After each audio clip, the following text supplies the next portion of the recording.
140 evening ന്യൂസിലേക്ക് സ്വാഗതം. ആദ്യം പ്രധാന വാർത്തകൾ.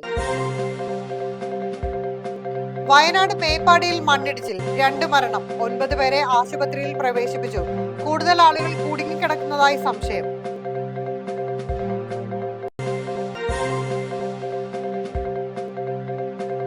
മേപ്പാടി മണ്ണിടിച്ചിലിൽ നിരവധി ആളുകൾ മണ്ണിനടിയിൽ കുടുങ്ങിക്കിടക്കുന്നതായി സംശയം.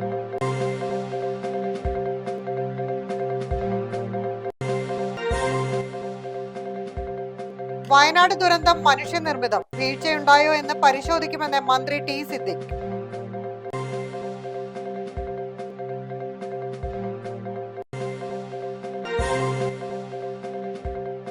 വയനാടും കോഴിക്കോടും റെഡ് അലർട്ട്, മലപ്പുറം, കണ്ണൂർ, കാസർഗോഡ് ജില്ലകളിൽ ഓറഞ്ച് അലർട്ട്, അതീവ ജാഗ്രതാ നിർദ്ദേശം.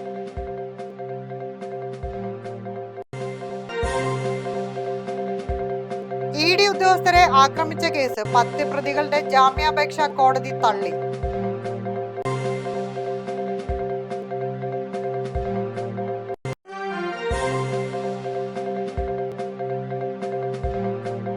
വയനാട് മേപ്പാടിയിൽ മണ്ണിടിച്ചിൽ, 2 മരണം, 9 പേരെ ആശുപത്രിയിൽ പ്രവേശിപ്പിച്ചു. കൂടുതൽ ആളുകൾ കുടുങ്ങിക്കിടക്കുന്നതായി സംശയം. കനത്ത മഴയ്ക്കിടെ വയനാട് കള്ളാടിയിൽ തുരങ്കപാതയുടെ പദ്ധതി പ്രദേശത്തിന് സമീപം മണ്ണിടിച്ചിലിൽ 2 മരണം സ്ഥിരീകരിച്ചു. 9 പേരെ ആശുപത്രിയിൽ പ്രവേശിപ്പിച്ചു. 7 പേരെ കാണാതായിട്ടുണ്ട്. കൂടുതൽ ആളുകൾ മണ്ണിനടിയിൽ കുടുങ്ങിക്കിടക്കുന്നതായും സംശയം. തുരങ്കപാതയ്ക്കായി നിർമ്മിച്ച കോൺക്രീറ്റ് ഭിത്തിയും മണ്ണിടിച്ചിലിൽ തകർന്നു. കൂടുതൽ ആളുകൾ കുടുങ്ങിക്കിടക്കുന്നുണ്ടോ എന്ന സംശയത്തിൽ രക്ഷാപ്രവർത്തനത്തിനുള്ള നടപടികൾ പുരോഗമിക്കുകയാണ്.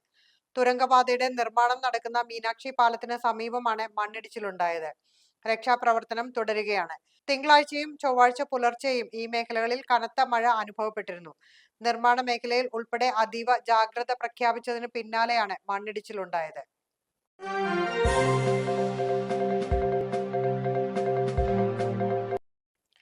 മേപ്പാടി മണ്ണിടിച്ചിലിൽ നിരവധി ആളുകൾ മണ്ണിനടിയിൽ കുടുങ്ങിക്കിടക്കുന്നതായി സംശയം. വയനാട് തുരങ്കപാത നിർമ്മാണ മേഖലയിൽ മണ്ണിനടിയിൽ നിരവധി ആളുകൾ കുടുങ്ങിക്കിടക്കുന്നതായി സംശയം. സ്ഥലത്ത് എത്ര പേർ മണ്ണിനടിയിൽ പെട്ടുവെന്ന് അറിയില്ലെന്ന് നാട്ടുകാർ പറയുന്നു. രക്ഷാപ്രവർത്തനങ്ങൾ തുടരുകയാണ്. തൊഴിലാളികൾ വന്ന വാഹനത്തിന് മുകളിലേക്കും തൊഴിലാളികൾ വിശ്രമിക്കുന്ന ഷെഡിലേക്കും മണ്ണിടിഞ്ഞു വീണു. സ്ഥലത്ത് കനത്ത മഴ തുടരുകയാണ്. അപകട സാധ്യത കണക്കിലെടുത്ത് ആളുകളെ സ്ഥലത്ത് നിന്നും മാറ്റി. മണ്ണിടിച്ചിലിൽ ഒരു വീടും പള്ളിയും പൂർണ്ണമായി തകർന്നു. ബസ് സ്റ്റോപ്പും പാലവും മണ്ണിനടിയിലാണ്.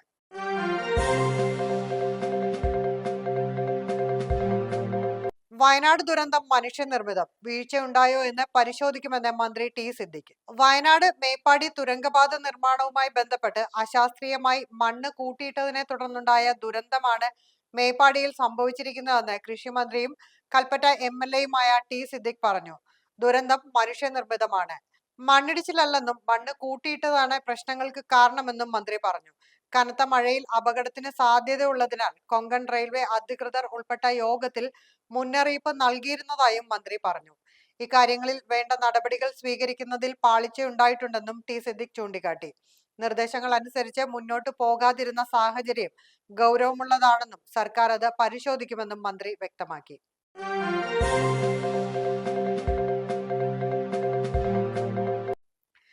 വയനാടും കോഴിക്കോടും റെഡ് അലർട്ട്, മലപ്പുറം, കണ്ണൂർ, കാസർഗോഡ് ജില്ലകളിൽ ഓറഞ്ച് അലർട്ട്, അതീവ ജാഗ്രതാ നിർദ്ദേശം.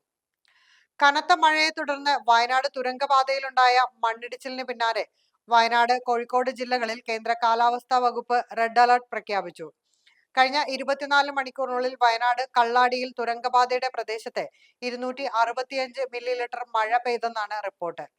സംസ്ഥാനത്ത് ഇന്ന് വടക്കൻ ജില്ലകളിൽ ശക്തമായ മഴയ്ക്ക് സാധ്യതയെന്ന് കേന്ദ്ര കാലാവസ്ഥാ വകുപ്പ് മുന്നറിയിപ്പ് നൽകിയിരുന്നു. മലപ്പുറം, കോഴിക്കോട്, വയനാട്, കണ്ണൂർ, കാസർഗോഡ് ജില്ലകളിലാണ് മഴ മുന്നറിയിപ്പ്. കനത്ത മഴയെ തുടർന്ന് മലപ്പുറം, കണ്ണൂർ, കാസർഗോഡ് ജില്ലകളിൽ ഓറഞ്ച് അലർട്ട് പ്രഖ്യാപിച്ചിട്ടുണ്ട്.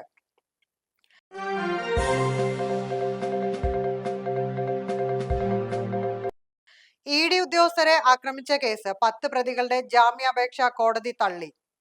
പ്രതിപക്ഷ നേതാവ് പിണറായി വിജയന്റെ വീട്ടിൽ റെയ്ഡ് നടത്തി മടങ്ങിയ ഇ ഡി ഉദ്യോഗസ്ഥരെ ആക്രമിച്ച കേസിൽ CPM പാളയം ലോക്കൽ സെക്രട്ടറി IP ബിനു ഉൾപ്പെടെ 10 പ്രതികളുടെ ജാമ്യാപേക്ഷ കോടതി തള്ളി. ആക്രമണ ദൃശ്യങ്ങൾ പരിശോധിച്ച ശേഷമാണ് principal sessions judge S Naseera ജാമ്യാപേക്ഷ തള്ളിയത്. ഗുരുതര കുറ്റകൃത്യമാണ് പ്രതികൾ ആസൂത്രണം ചെയ്ത് നടപ്പാക്കിയതെന്നും ഒരു കാരണവശാലും ജാമ്യം അനുവദിക്കരുതെന്നും സ്പെഷ്യൽ പബ്ലിക് പ്രോസിക്യൂട്ടർ സന്തോഷ് കുമാറും ഇ.ഡി. അഭിഭാഷകൻ സന്തോഷ് ജോസും വാദിച്ചിരുന്നു. പ്രതികളുമായി യാതൊരു മുൻവിരോധവും ഇല്ലാതിരുന്ന സർക്കാർ ജീവനക്കാരെ അവരുടെ കൃത്യനിർവഹണം തടസ്സപ്പെടുത്തിയാണ് പ്രതികൾ കൊലപ്പെടുത്താൻ ശ്രമിച്ചത്. പ്രതികളുടെ പ്രവൃത്തി ലഘൂകരിച്ച് കാണാൻ കഴിയില്ലെന്നും അക്കാര്യം കോടതി ദൃശ്യങ്ങൾ പരിശോധിക്കുമ്പോൾ ബോധ്യപ്പെടുമെന്നും പ്രോസിക്യൂഷൻ നിലപാട് സ്വീകരിച്ചിരുന്നു. ഇതിന് പിന്നാലെയാണ് ജഡ്ജി ദൃശ്യങ്ങൾ പരിശോധിച്ചത്. CMRL എക്സാലോജിക് വിവാദ സാമ്പത്തിക ഇടപാട് കേസിലെ അന്വേഷണം പൂർത്തിയാകുന്നതുവരെ പ്രതികൾക്ക് ജാമ്യം അനുവദിക്കരുതെന്ന് എൻഫോഴ്സ്മെന്റ് ഡയറക്ടറേറ്റും ആവശ്യപ്പെട്ടിരുന്നു. CMRL കേസിലെ അന്വേഷണം പ്രമുഖ വ്യക്തികളിലേക്ക് നീണ്ടാൽ പ്രതികളിൽ നിന്ന് സമാനമായ പ്രതിഷേധം വീണ്ടും ഉണ്ടാകാൻ സാധ്യതയുണ്ട്. അത് അന്വേഷണം തടസ്സപ്പെടുത്തുകയും ഉദ്യോഗസ്ഥരുടെ മനോവീര്യം തകർക്കുകയും ചെയ്യുമെന്ന് ഇ.ഡി. അഭിഭാഷകൻ സന്തോഷ് ജോസ് സെഷൻസ് കോടതിയെ അറിയിച്ചിരുന്നു.